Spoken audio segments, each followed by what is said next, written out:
When I moved into North Natomas, Sacramento, California, I moved in with my mother and father and grandmother into a 4-bedroom, 2-bath house in a suburban tract home neighborhood. I was 21 at the time, and I had not committed any crimes. I had not robbed any houses or stole any cars or hurt anybody. I've never jumped anyone or molested or kidnapped, never shot anybody or stolen anything. I've never been gang affiliated or anything like that. And I was 21 at the time, and when I moved in, a group of strangers were eavesdropping into my home. It's been 12 years, and those strangers are still eavesdropping into my home.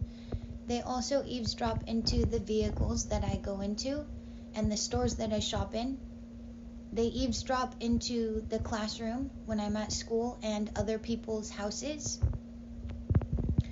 The perpetrators tell me that they're eavesdropping with long-range acoustic devices. These acoustic devices make a variety of different sounds, and these sounds are animosity, criticism, begging, nagging, angry, hostile, judging, threatening, insulting, conspiracy, exploitation, information collected through fraudulent investigations, information collected through digging up the dirt or a smear campaign. The perpetrators commit assault in the first degree. One of the issues that I deal with is the brainwashing or the repetition of the comments. The comments are made repetitively all throughout the day. I hear them with earplugs on. I hear them with audio equipment like headphones, noise-canceling headphones. I hear the voices that the doctor calls it in the classroom at school, in the shower, while I'm trying to sleep at night, while I'm attempting to read, walking the dog. The noise played in all locations at all times for 2009, the end of 2009, 2010, every second of every day, the entire year long, 2011, 2012, 2013, and 2014. For those years, the noise played every second of every day. In 2014, the noise was reduced, and from 2014 until now, the noise has been playing on and off all day, every day. The perpetrators repetitively criticize me about what I'm doing as I'm doing it. They have contempt in their voice, hatred and anger towards me when they speak to me. They project this sound at me at all times, day and night. When I started using marijuana, there was a reduction in some of the anxiety from the chronic stress. Chronic stress is defined as perceived emotional pressure that you cannot control. I also suffered from about 15 years of depression. These perpetrators forcibly cause me to experience them paying attention to me. They pay attention to what I'm saying, feeling, thinking, and doing, and forcibly interact with me about what I'm doing in a negative way. They project negativity towards me at all times. They do this all day and all night. And they also use relational aggression by talking about me to people that I know behind my back for digging up dirt or a smear campaign. They obsessively tell people how to think about me, how to feel about me, and what kind of a person I am. They have repetitively slandered me. They slander me about 15,000 times a day.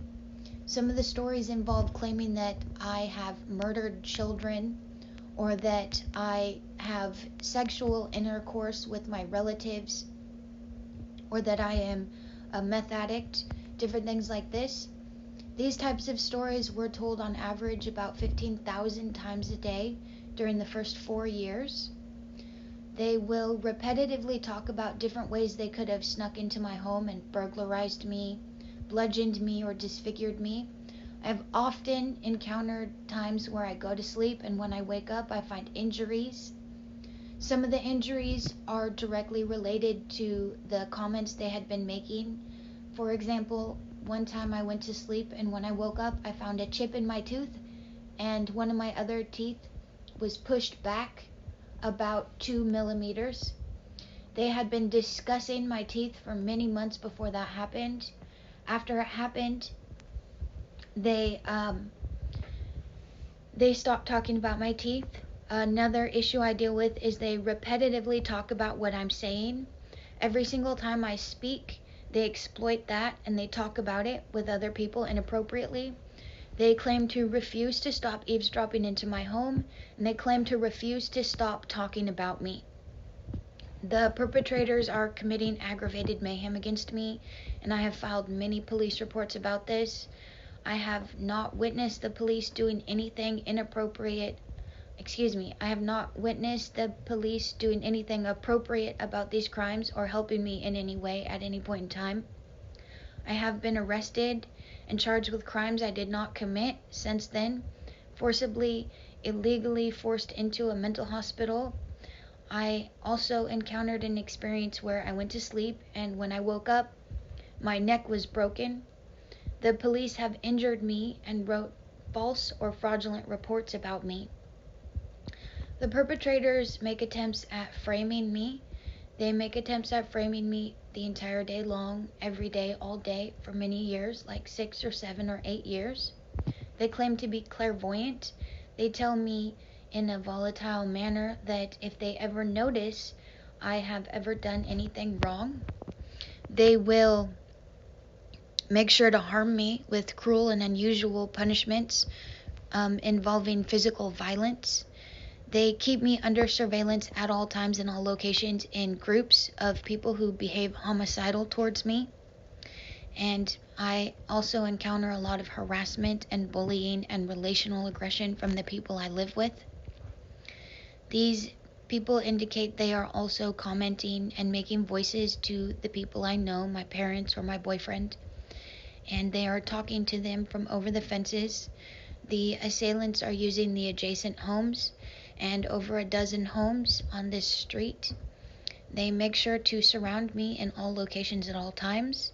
They have been communicating with my boyfriend behind my back, telling him that he will be forced to provide for them anything that he provides for me. They attempted to use prostitution, swindling, fraud, and pedophilia to force my boyfriend into their crime organization. As of today, the police have done nothing about this, and I am still filing police reports.